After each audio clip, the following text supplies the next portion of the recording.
సాధారణంగా ఖరీఫ్లో వరి సాగు చేయాలనుకునే రైతులు ఎలాంటి వరి వంగడాన్ని ఎంచుకోవాలనుకుంటారు చెప్పండి.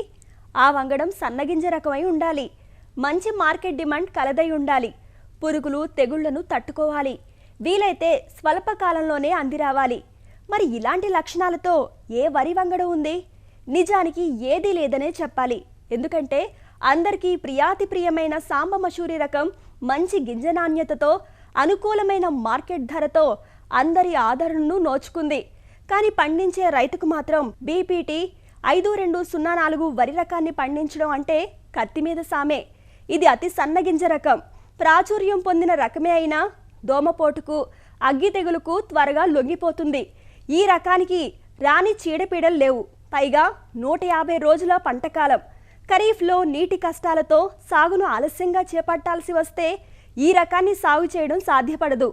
మరి అతి సన్నగింజతో చీడపీడల్ని తట్టుకునే స్వల్పకాలిక రకం అందుబాటులోకి వస్తే ఆదరించిన అన్నదాతలు ఎవరుంటారు చెప్పండి. అలా రైతుల మన్నలను అందుకుంటున్న రకం ఆర్ఎన్ఆర్ 15048. తెలంగాణలో అధిక శాతం వరి పొలాలు చీడపీడలతో ఆగమైపోగా అన్నింటినీ నిలదొక్కుని రైతు పాలిట వరదాయినిగా మారింది ఈ కొత్త రకం.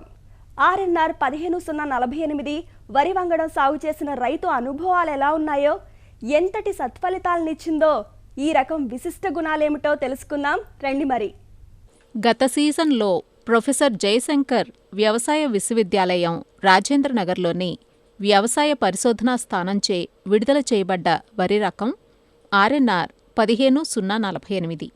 స్వల్పకాలిక రకం, సన్న రకం కావటంతో ఈ వరి రకం రైతుల మన్ననలు అందుకుంటోంది.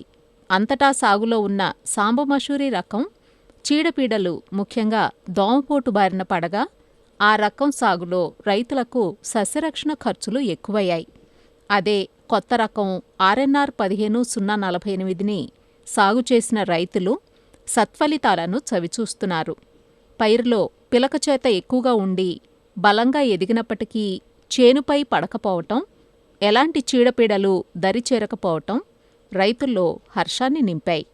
మహబూబ్నగర్ జిల్లా పాలెం కృషి విజ్ఞాన కేంద్రం శాస్త్రవేత్తలు ఆర్ఎన్ఆర్ 15048 వరి రకాన్ని అందించగా రైతులు కొందరు సాగు చేశారు. ఈ రకంపై ప్రదర్శనా క్షేత్రాన్ని ఏర్పాటు చేశారు. ఎకరాకు 40 బస్తాలకు పైగా దిగుబడి వస్తుందన్నది రైతుల అంచనా. రైతు మాట్లాడుతూ, నేను 3 ఎకరాల వరి నాటినాను ఆర్ఎన్ఆర్. నేను ఎప్పుడు 1010 సోనా మసూరి 15048 వేసేది. దానికన్నా ఈసారి ఆర్ఎన్ఆర్ వేసిన.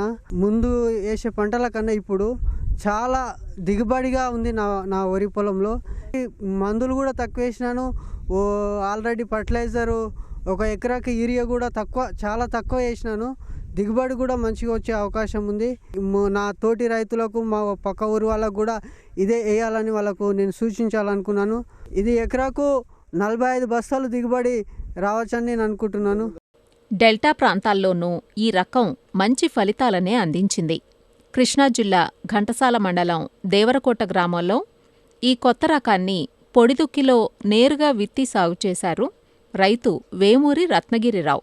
123 రోజులకు పంటను కోత చేస్తున్నారు.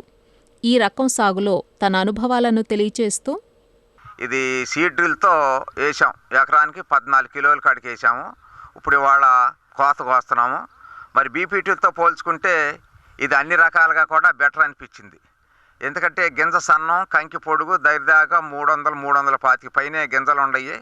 తర్వాత ఈ వెరైటీ అనేది బీపీటీల కంటే యాజమాన్యం పద్ధతులు, చీడపీడలు కానీ ఇంకోటిగా అన్ని రకాలుగా కూడా మాకు మెరుగనిపించింది. అట్లాగే దీనికి వేసిన పిండి కూడా ఒక 40 కిలోల కాంప్లెక్స్, ఒక కట్ట యూరియా, 25 కిలోలు పొటాష్ వేసాము. అది చక్కగా బాగానే పెరిగింది. దోమనైతే తట్టుకుంటుందని చెప్పలేదు, కానీ ఈ సంవత్సరాన్ని మట్టుకు ఏమీ అటాక్ అవ్వలేదు.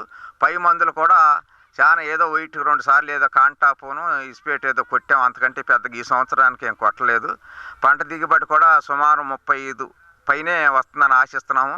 కంకిని బట్టి తర్వాత చక్కగా గింజంతా పాలు పోసిన బీసేదాకా కూడా గడ్డిలో నీరు శాతం చక్కగా తగ్గకోకుండా ఉంది. అంటే ఏంటంటే గింజ దృఢంగాను నోకవకుండా ఉంటుంది. బీపీటీలతో పోల్చుకో అన్ని రకాలుగా కూడా బెటర్ అని అనుకుంటున్నాం. కనీసం 4000 రూపాయలు వ్యవసాయ ఖర్చులు యాజమాన్య పద్ధతులు తక్కువైనాయి అనుకుంటున్నాం. వెరైటీ అనేది ఇప్పుడు ఈ వాతావరణ పరిస్థితుల్లో ఈ నీటి ఎద్దడి వల్ల మనం ఒక నెల రోజులు వెనకాల ఊడ్చుకున్నా కూడా మినుము టయానికి అందుకుంటుంది. ఎందుకంటే 120 రోజులు కనుక ఈ డెల్టా ఏరియాలో ఈ టైలాండ్లో కింద భూములకి మరి ఆగస్టు సెప్టెంబర్లో ఊడ్చుకున్నా కూడా నవంబర్ ఆఖరు కోతకు వస్తుంది. చక్కగా రెండో పైరు కూడా సానుకూలంగా పడుతుంది. రైతుకి అన్ని రకాలుగా బెటర్ అయిన వెరైటీ అని అనుకుంటున్నాను. ఈ రకంలో పిండి పదార్థాల శాతాన్ని తెలియచెప్పే గ్లైసిమిక్ ఇండెక్స్ 55% లోపే ఉండటంతో మధుమేహ వ్యాధిగ్రస్తులకు మంచిదన్నది శాస్త్రవేత్తల సూచన. ఈ వంగడం విశిష్టత గురించి రాజేంద్రనగర్ వ్యవసాయ పరిశోధనా స్థానం రైస్ బ్రీడర్ డాక్టర్ దామోదర్ రాజు తెలియచేస్తూ, ఈ రకానికి ఉన్న కొన్ని లక్షణాలు, ఇది జూలై ఆఖరు వారంలో వేసినప్పుడు స్వల్పకాల పరిమితి రకంగా, అంటే 120 రోజుల కాల పరిమితి రకంగా మనకు వస్తుంది. అదే జూన్ మొదటి వారంలో కానీ మే ఆఖరి వారంలో వేసినప్పుడు 150 రోజుల కాలపరిమితి తీసుకుంటుంది. అంటే దీర్ఘకాలిక రకంగా ఇది బిహేవ్ చేస్తుంది అన్నమాట. ఆగస్టు 10 వరకు వేస్తే 100 రోజుల్లో వస్తుంది. గింజ నాణ్యత చూసినప్పుడు అతి సన్న గింజ రకం, ఈ రకానికి అగ్గి తెగులు తట్టుకునే లక్షణం ఉంది. అదేవిధంగా స్వల్పకాల పరిమితి రకము, తర్వాత దోమని తప్పించుకుంటుంది. అంటే దోమను తట్టుకోదు, కానీ తక్కువ కాల పరిమితి రకం కాబట్టి దీనిలో దోమ ఉధృతి తక్కువగా ఉంటుంది. సన్న గింజకు ఎక్కువ డిమాండ్ ఉంది కాబట్టి ఇది ఎక్కువ రేటు ధర పలికే అవకాశం ఉంది.